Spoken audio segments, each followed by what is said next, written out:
President Trump has really got to think about it. Who put him in office? The American rancher, the rural farmer, by a widespread margin, voted for President Trump. And I really think he needs to listen to him.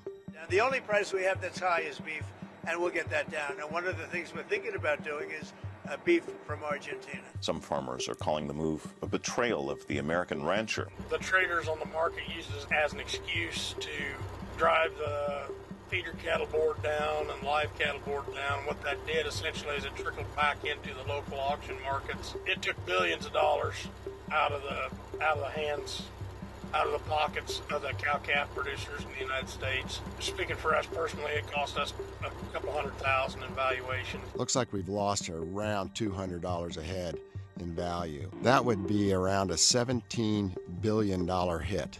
This is at a time when these producers were getting close to being profitable after decades of losing money and losing equity. It's the first time they've made money in a long time. It's the first time they've been in the black. And to have that rug pulled out from under them while they're getting their loans paid down and everything else is a pretty tough blow for them. One thing President Trump is admitting to is the high price of beef.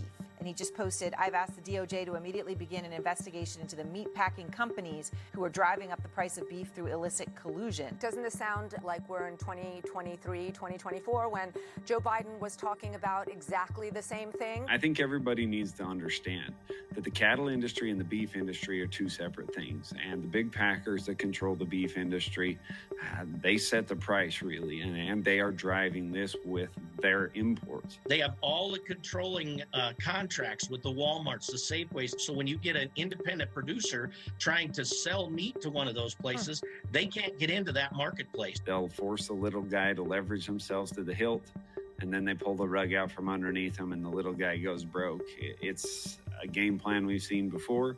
It's a game plan we'll see again. Meat packers are selling box beef higher to the retailer, who in turn is charging America's consumers record high prices for beef at the retail level. The price of cattle has absolutely nothing to do with the price of beef.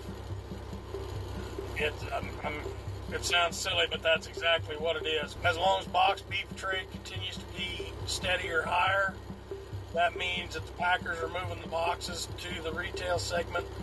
That means the retail segment is going someplace with it at a profit. And unless the consumer just totally shuts off buying it in mass, the price is going to stay pretty close to where it's at.